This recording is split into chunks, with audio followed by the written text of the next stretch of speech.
এই যে আমি হইলাম পল্টু, বয়স 25, এই গ্রামেই থাকি।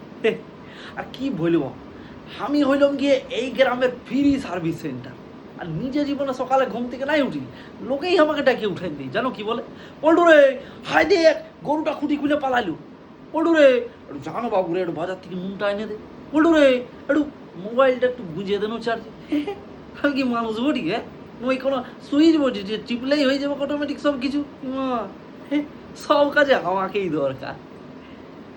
কিন্তু আমি না খারাপ নাই ভাই, কারণ জানো আমি জানি এই পুরা গ্রামটাই তো আমার পরিবার।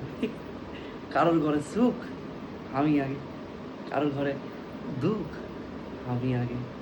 তোর কারোর ঘরে বিয়া কর লাগলে ওইখানে একদম প্যান্ডেল টাঙানো থেকে একদম বাসন মাজা পর্যন্ত সব কাজেই আমি। তারপর কেউ অসুস্থ হইলে রাত 2টা বাজলেও সাইকেল দিয়ে আমি এই ডাক্তার কেনতে আগে ছুটি।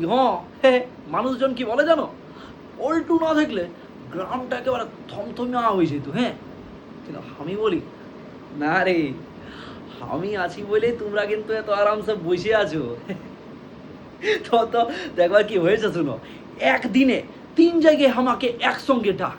একদিকে কীর্তন, একদিকে ফুটবল ম্যাচ, আর একদিকে ঝগড়া হয়েছে, ওইখানেও নাকি আমাকেই থামাইতে হবে। তো আমি কি করলাম জানো, আগে যাই কীর্তনের তাল দিলাম, তারপর যাই মাঠে ফুটবলে গোল করলাম, আর সাথে ঝগড়া সেই আমি এই থামাইলাম।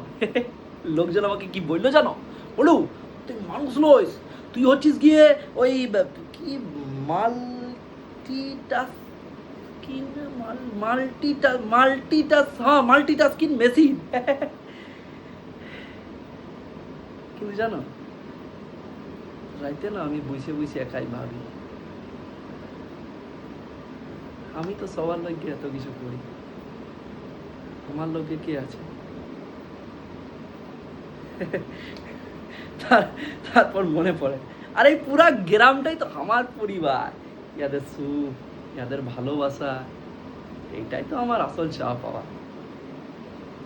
যাই হোক, আমি পল্টু গ্রামের ছিলাম, তোমার পাশে থাকি, কারণ গ্রাম মানেই তো আসল পরিবার।